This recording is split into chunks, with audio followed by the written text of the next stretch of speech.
Guys, welcome back to my channel. আমি নরেন চলে এসেছি তোমাদের সাথে নিউ একটা ফাটাফাটি ব্লগ নিয়ে। তো চলো ফাটাফাটি ব্লগটা স্টার্ট করা যাক। তো আজকে থেকে আমরা ফাটাফাটি ব্লগটা স্টার্ট করি, আর হচ্ছে কি করব না করব সেগুলো সব তোমাদের সাথে শেয়ার করবো। তো চলো, এখন বাজে 3:50 আর আমরা এখন বসে বসে লাঞ্চ করছি। তো লাঞ্চটা করে নিই চলো। আর আমার মেয়ে ওখানে পড়ছে, অন্য খাতায় লিখছে আর বলছে কি আমি পড়াশোনা করছি, তুমি আমার ভিডিও কেন করছো না। চলো, গুড মর্নিং। এখন তো গুড মর্নিং না, সকাল না, এখন আফটারনুন হচ্ছে, এখন ইভিনিং এর টাইম হয়ে গেছে, 3টে পার হয়ে গেছে, ইভিনিং 4টে বাজে।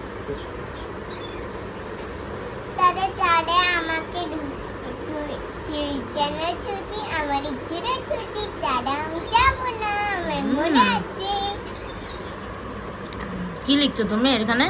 1 2? দেখে দেখে? না দেখে তো তুমি লিখতে পারো, না দেখে লেখো। ও ঠিক আছে, লেখো। ঠিক আছে, লিখে নাও। খাবে তুমি আমার সাথে?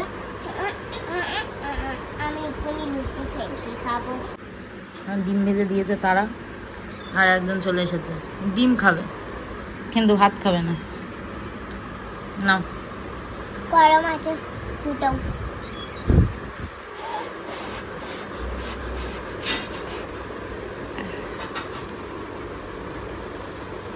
সকাল থেকে আর কিছু ছিল না যে করার, যেগুলো তোমাদের সাথে শেয়ার করব।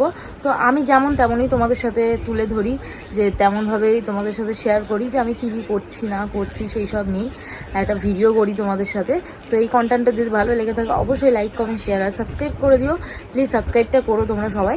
আর আমার পাশে থাকার জন্য অনেক অনেক ধন্যবাদ, যারা যারা আমার পাশে এখনও পর্যন্ত আছো তাদেরকে বলছি।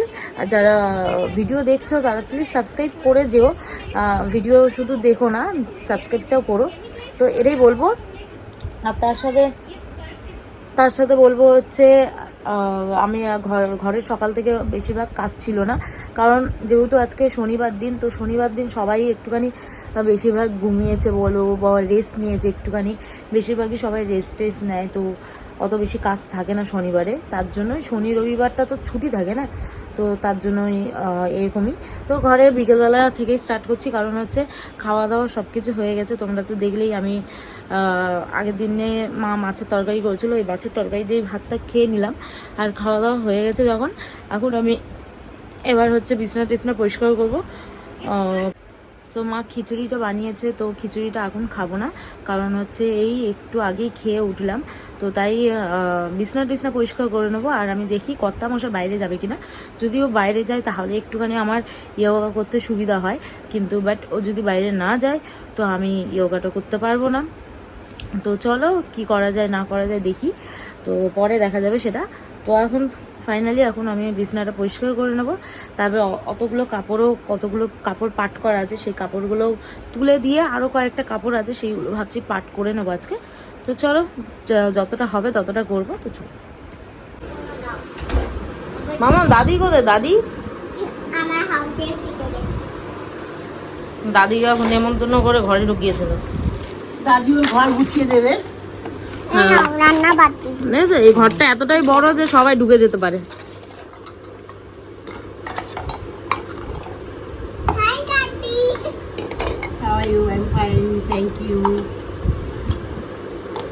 দাদি হাড়ি টাড়ি সব ঢোকাচ্ছে। আর এইগুলো কে গোছাবে? এইগুলো সব তোলো মাম্মা। দেখো আমি ঘরটা ঝাড় দিয়েছি, দেখো সবকিছু তোলো।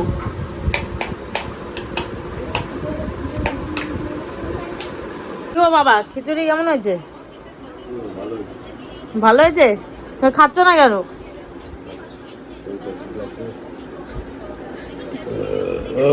ভালো সুন্দর ভালো সুন্দর মা করেছে তো।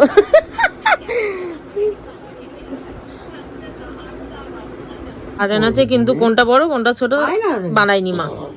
তুমি কিভাবে বানিয়েছো তাহলে? ছোট একটা বড় দেখে বানাবে তো। ওটা পায়ে উনুনে বানাতে হবে না? দু পাই দিয়ে দিয়েছে, বলছে দু পাই লাগাও তুমি। এটা বা এটা বা বাইরে রান্না এটাই হোঁচট খাই বেশি। খিচুড়ি খেতে বসে পড়েছি মানে। সো আজকে বিগ বসে কি হবে সেটা বুঝতে পারছি না। তো বিগ বসটাকে নিয়ে আমি একটুখানি টেনশনে আছি, কারণ আজকে 3 জনের মধ্যে কেউ একজন নমিনেট হয়ে যাবে, কেউ একজন ঘর থেকে বের হয়ে যাবে। তো দেখি কি হয় না হয়। তো একটুখানি টেনশনে আছে, তাই 9টা থেকেই আমি টিভি দেখবো বলে একদম পুরো টিভিটা এখনও চালু করে একদম ইউটিউব দেখছি এখন তো বসে বসে। তো তারপর আমি 9টা থেকে একদম বিগ বস স্টার্ট করে দেবো। তো দেখি কি হয় না হয়। তো এটাই দেখছি এখন। টিভি দেখতেই পেলে খিচুড়ি খেলাম। তো একটুখানি খিচুড়ি নিয়েছিলাম, তো আমার কর্তামশাইকে খাওয়াচ্ছিলাম। তো আমি ভাবলাম আমি একটু খেয়ে নিই, তো ওর থালাতেই বসে পড়েছিলাম, একটুখানি খেয়ে নিলাম। খেয়ে দিয়ে এখন টিভিটা দেখছিলাম। দেখতে এবার তারপরে বিগ বস দেখবো। আর কিছু আজকে করার নেই। আর ভেবেছিলাম তো এক্সারসাইজ করবো, কিন্তু এক্সারসাইজ করবো কী করে সেটাও বুঝতে পারছি না। কারণ ঘরে ও আছে, আমার কর্তামশাই আছে, মেন কথা সেটা আছে। তার সাথে হচ্ছে আমার অনেক জামা কাপড়ে এদিক ওদিক ফেলা আছে। তো ওইগুলো কখন পরিষ্কার করবো সেটা বুঝতে পারছি না। তো দেখি যখন হবে তখন পরিষ্কার করে নেব। তোমরা তো দেখতেই পাবে, শেয়ার তোমাদের করবোই। তো চলো এখন টিভিটা দেখে নিই, তারপরে বিগ বসে কী হচ্ছে সেটা দেখবো। সো আমি এসেছি, কিছু জিনিস বলবো, তোমাদের সাথেও শেয়ার করব। তো যারা যারা বিগ বস দেখো তারা হয়তো দেখে নিয়েছে অলরেডি যে কি হলো না হলো। আমি আজকে লাইভটা দেখেছি, কারণ আমি লাইভ শোটা খুব কম দেখি, বেশিরভাগ এপিসোডটাই দেখি। তো আজকে আমি লাইভ শোটাই দেখলাম। এতটা খারাপ লাগছে বলার মতো না। যে দোষ করেনি তাকে বের করে দিল, আর যে দোষ করেছে তাকে বের করলো না। আর একটা কথা বলবো, রণবীর ভাই এতটা বাজে খেললো বলার মতো না। নিজের অন্য কাউকে বলবে যে বন্ধুত্ব এতটা ভালো না, বন্ধুত্ব অতটা ভালো না, নিজে কি করলে? নিজেও তো সেই আরমানকে বাঁচিয়েই তো নিলে না। তো তাহলে তোমাদের বন্ধুত্ব না, তোমাদেরও বন্ধুত্ব আছে ভাই, তার জন্যই না তুমি আরমানকে বাঁচিয়েছো। না হলে নমিনেট করেই রাখতে পারতে।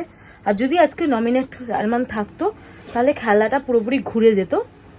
আর সেই কারণে বিগ বস কি করেছে, খেলাটা ঘোরানোর জন্যই রণবীরকে চুজ করতে দিয়েছে আরমানকে বাঁচাতে চাও কি না, ঠিক আছে। আর বাঁচিয়ে দেওয়ার পরে এরকমভাবে বিগ বস বিশালকে বার করে দিল। আমার প্রচন্ড খারাপ লাগলো। শিবানী আর বিশালকে বার করে দিল, প্রচন্ড খারাপ লেগেছে। কারণ ওরা যেইভাবে খেলছিল, খুব ভালোভাবে খেলছিল ওরা। আমার মনে হয় না ওরা খারাপ খেলেছে। আর যারা যেমন বিশালের সাথে এতটা টর্চার হলো, এই জায়গাটা যদি অন্য কেউ থাকতো বেরিয়ে যেত। কিন্তু আমি জানি না অনিল কাপুর কিভাবে ওদেরকে, মানে যে মারলো তাকে না বের করে তাকে ঘরে রেখে দিল। আবার পুরো বললো, বিগ বস বললো যে পুরোপুরি নমিনেট হয়ে গেল আরমান, তারপরেও নমিনেট থেকে পুরোপুরি বাঁচিয়েও দিল বিগ বস। এটা কিভাবে হলো আমি বুঝতে পারছি না। আমার তো মনে হচ্ছে আরমানকেই ট্রফি দেওয়ার ইচ্ছা আছে বিগ বসের। আমার সত্যিকারের বিগ বস আমি দেখতাম না, কিন্তু দেখার ইচ্ছে ছিল, তাই দেখছিলাম। আগের বারও অভিষেক এসেছিল, তখনও মাঝে সাঝে দেখতাম। এখন বেশি ভালোভাবে দেখছিলাম। তো এখন তো দেখতে ইচ্ছেই উঠে গেল, পুরোপুরি ইচ্ছেই উঠে গেছে বিগ বস থেকে। আর মনে হয় না কোনোদিন দেখবো, যেই আসুক আমার মনে হচ্ছে না দেখবো। একদম উঠে গেছে আমার, মানে কিভাবে গেমটাকে ঘুরিয়ে দিল। আর ওরা নাকি, বিগ বস নাকি বলে যে এটা নাকি রিয়েল হয়নি। আমার প্রথম কথা এটা। তো চলো, যাই হোক, একটুখানি মনটা খারাপও লাগছে। তো এবার হচ্ছে আমি বিছানা টিছনা ঝেড়ে নেব আর কাপড় জামা সব তুলবো। তো গেছিলাম বিগ বস দেখার পরেই আমি গেছিলাম হচ্ছে, মা বলেছিল আটা মেখে দিতে। রুটি করবে যেহেতু, রুটি আর পরোটা। তো আটা মাখলাম, তারপর হচ্ছে বেলে দিলাম মাকে। তো মা সেঁকে নিল আর তরকারি করলো। তো ওইগুলো করে নিলে এবার হচ্ছে আমি বিছানা টিছনা পরিষ্কার করে তারপরে যতগুলো জামা কাপড় আছে সেগুলো এবার তুলে দেবো। তো চলো।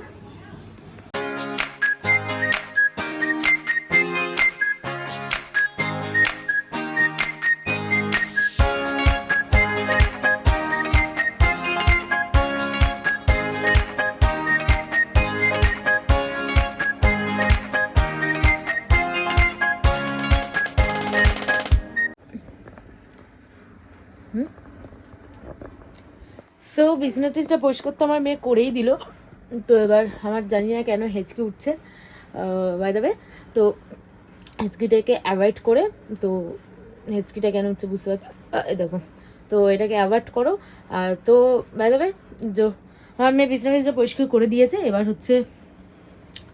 এবার দেখি হচ্ছে খাবো। আর তার আগে তোমাকে দেখায়, এই যে আমি কানে পরে নিয়েছি, দেখো এটা আমি গড়িয়াহাট থেকে কিনেছিলাম। তো তোমাদের কেমন লাগছে অবশ্যই কমেন্ট করে বলো। গড়িয়াহাট থেকে নিয়েছিলাম এটা, তোমাদের অবশ্যই বলবে কেমন লাগছে। এরকম কানে কিন্তু তোমরাও গড়িয়াহাটে পেয়ে যাবে।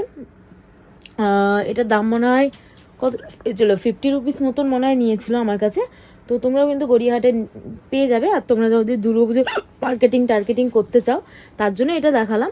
তো চলো, এখন তো দুর্গাপুজোর সামনে চলেই আসছে। তো মিয়া বিছনা পরিষ্কার করে দিয়েছে, এবার চলো একটুখানি বসবো আর তারপরে ভেবেছি ডিনার করবো। তো চলো ডিনারটা করে নিই।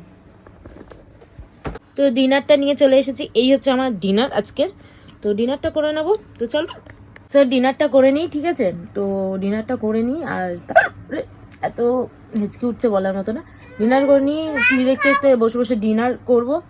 আর সাথে হচ্ছে জামা কাপড়গুলো বলছি অনেকক্ষণ ধরে গোছাবো, কিছুতেই গোছানো হচ্ছে না। তো চলো ফাইনালি এবার গুছিয়ে নেবো।